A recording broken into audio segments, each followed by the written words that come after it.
Assalamualaikum warahmatullahi wabarakatuh. Good morning, my students. For today, we will study the second unit about the respiratory system, or in bahasa sistem pernafasan. When we talk about the respiratory system, of course, we also talk about the air. Why the air is important to us? I think you know the answer. Because why the air is important to us? Because we need the air to breathe. Or here, the right hand, living things need air to survive. Living things, the plant, human, and also animal need the air to survive, untuk bertahan hidup. Now look at the composition of the air. The composition of the air contains 78% of nitrogen, and then 1% of other gases, and then 21% of oxygen. This is the gas that we breathe in. Okay, so 21% of the composition of the air, this is the gas that we breathe in, that we need to survive. Now look at the next slide. It is about the part of respiratory system and their function. So this is the essence of this unit. Inti dari unit ini is the part of respiratory system and their function. Now look at the first part. The first part of respiratory system is nose. Okay, I think you still remember about the nose. The nose consists of nostril and nasal chamber. Jadi ada dua bagian in the nose. There are nostril, lubang hidung, and nasal chamber, dan rongga hidung. In the nostril, there are hairs that we call cilia. Jadi ada bulu hidung yang kita sebut cilia. What is the function of cilia? Of course, you know that the cilia will filter the air that come to our body through the nose. So it will remove the dust. The air that come to our body will be cleaned by the cilia. So it is so important part of the nose. The nose will filter the air that come to our body. Who that filter the air? The cilia in the nostril. Okay, now let's see the next part. The next part is windpipe. In bahasa, windpipe is tenggorokan. What is the windpipe? Windpipe is the tube that connect the nose and the air tube. Okay, connect the nose and the air tube. Where is the air tube? You can see this is the air tube. So windpipe connect nose and the air tube. And then you can see the air tube. The air tube is saluran nafas. Sometimes people say that this is bronchus in bahasa. Jadi the air tube, it can be bronchus, people say it. And then sometimes we say saluran nafas. Jadi the windpipe will branch into two. Windpipe itu akan branch, bercabang into two air tube, into two bronchus. Okay, jadi windpipe-nya will branch into two air tube. Dia akan bercabang menjadi dua saluran nafas that we call bronchus or air tube. After that, the air tube will branch further. Akan cabang-cabang lagi, small branch that sometimes we said bronchioles. So I can write like this. Okay, this is the air tube, and after that the air tube will branch further. This is that we say bronchioles. We say, so if we say the air tube is bronchus, after that it will branch further. We said the branch is the bronchioles. After that, in the end of branch,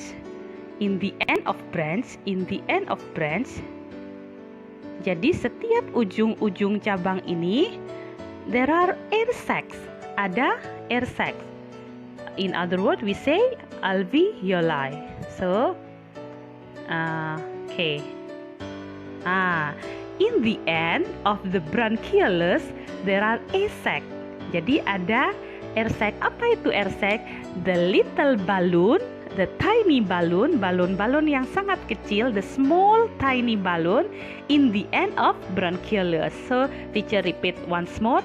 Windpipe will branch into two air tubes or bronchus. After that, bronchus will branch into bronchioles, and then in the end of bronchioles, there are air sacs, or we said alveoli. In the end, di ujung-ujung bronchioles, there are air sac. Ada air sac, ada kantong udara that we call alveoli. Sometimes people say this is alveoli in bahasa. Sometimes air sac, kantong udara, it is a small or tiny balloon. Okay, what is the function of air sac? Air sac will exchange the oxygen and carbon dioxide. So this is the place for exchange the oxygen and carbon dioxide. Tempat pertukaran oksigen dan carbon dioxide. The air tubes, or bronchus, and then bronchioles, and after that air sac. All of this in the lungs. Ada di dalam paru-paru. Okay, do you understand about this? I think it's easy to understand that you can repeat if you still confused. Now what happened during breathing? Okay, the first you have to know the definition of breathing. Breathing is taking oxygen and then giving out carbon dioxide. So there are two parts. Breathing is taking oxygen and giving out carbon dioxide. So the first part is taking oxygen, and then the second part is giving out carbon dioxide. Taking oxygen into our body and then giving out carbon dioxide from our body. So the oxygen that we take in, the air that we take, we call it is inhaled or inspired air. Kita sebutnya udara yang dihirup atau udara yang diinspirasi. Jadi udara yang terinspirasi atau inhaled. This is the oxygen that we take in. And then the carbon dioxide, we call this is the exhaled or expired air. Oh, sorry, there are the wrong written here. Exhale or expired air without S. Expired air without S. Expired air, yeah. So the carbon dioxide, we call this is exhaled, udara yang kita hembuskan atau udara yang diekspirasi. Jadi ekspirasi, and then the carbon dioxide is called the expired air or udara yang diekspirasi, and then the oxygen we call udara yang diinspirasi. So inspired air and then expired air, or inhaled air and then exhaled air. This is in other words of oxygen and carbon dioxide. Now what happened when we breathe in? Okay, what happened when we breathe in? So we talk about what happened inside our body when we take in oxygen. Okay, now let's see the right hand here. The right hand is rib cage move outward and upward. Okay, wait. Okay, look at this right hand. The rib cage move outward and upward. Jadi rib cage-nya ini move outward, dia bergeraknya keluar. Okay. Keluar, move outward and upward, dan ke atas.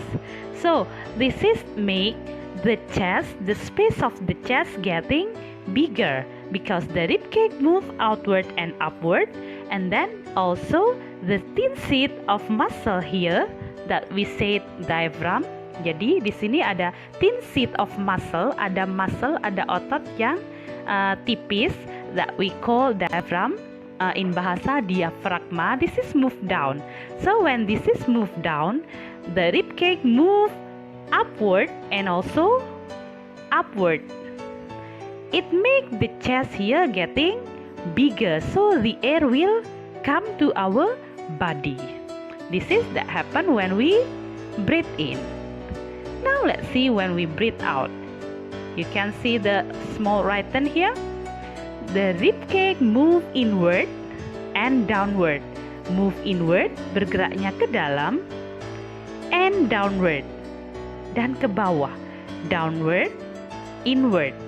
Okay, it is make the space here getting smaller. Jadi space-nya, ruangannya itu getting smaller. So the air go out. Jadi udaranya keluar. Because the rib cage move inward and downward, move inward and downward, jadi bergeraknya ke bawah dan inward ke dalam, so it make the space here getting smaller. The thin sheet diaphragmnya juga bergeraknya move up ke atas, so it is make the air go out. This is that happen when we breathe out. So because of the ribcage move inward and downward, and then diaphragm here also move up, bergeraknya ke atas, so it make the air go out. This is that happen when we breathe out. Now let's see what happened to the oxygen we breathe in. Okay, what happened to the oxygen that come to our body? Actually, this is the other word of this question.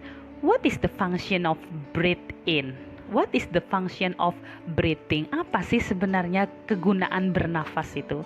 When I ask this to my third grade student, of course they will answer to live. Okay, this is the simple answer. Jadi, when I ask this to my third grade, maybe first grade student, it's very good. They say to live. But for you, for my fifth grade students, you have to answer it better. What for? What is the function of breathing? Untuk apa sih kita bernafas? What for we take the oxygen come to our body? Okay, now look at this reaction. Look at.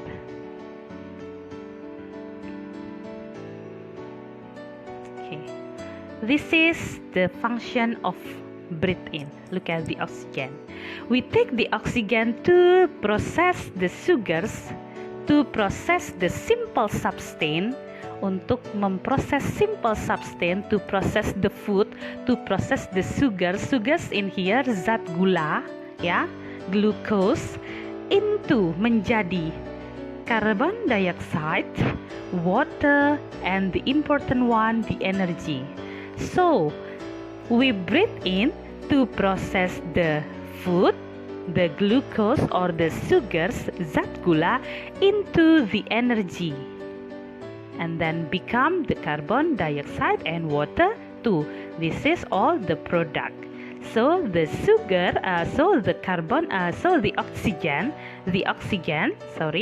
oxygen is used to process the sugar into energy. This is the meaning of respiration process. Okay.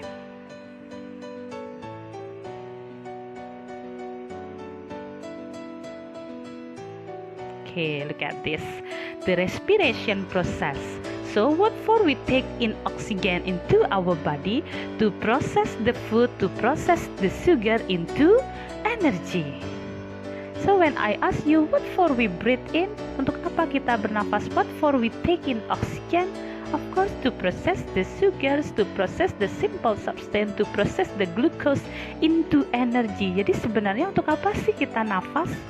Nafas itu take in oxygen, so it's mean what for we take in oxygen? Of course to process the food into energy, so it's mean to get the energy. Okay, to get the energy, the sugars, okay, come from the food, you know about this, and then okay, now okay, there is the right and run here. So I want to tell you the activities. Okay, when we run or when we jump or when we do a lot of activities that need more energy. So please imagine, we do activities that need more energy. So it's mean we need more oxygen. Good, yeah. So when we need more energy to do a lot of activities, so it's mean we need more oxygen. Kalau kita perlu banyak energi, if we do a heavy activity such as run, such as physical activity, so it's mean we need more oxygen to produce more energy. Okay. So what happened? This is the reason why we pants. Kenapa nafas kita itu pendek when we run? Sometimes when we run we have to pants. nafas kita pendek. Kenapa? Because pen will help us to get more oxygen. Kalau nafasnya pendek, oksigennya juga faster, lebih cepat. So this is the reason why we get more energy, because we pants, ya. We take in more oxygen, so we get more energy. Okay, that's all for today. Thank you very much. See you next meeting with the kinds of illness that happen to respiratory system. So next week kita akan belajar the kinds of illness, macam-macam illness that relate to respiratory system. See you next week. Thank you. Assalamualaikum warahmatullahi wabarakatuh.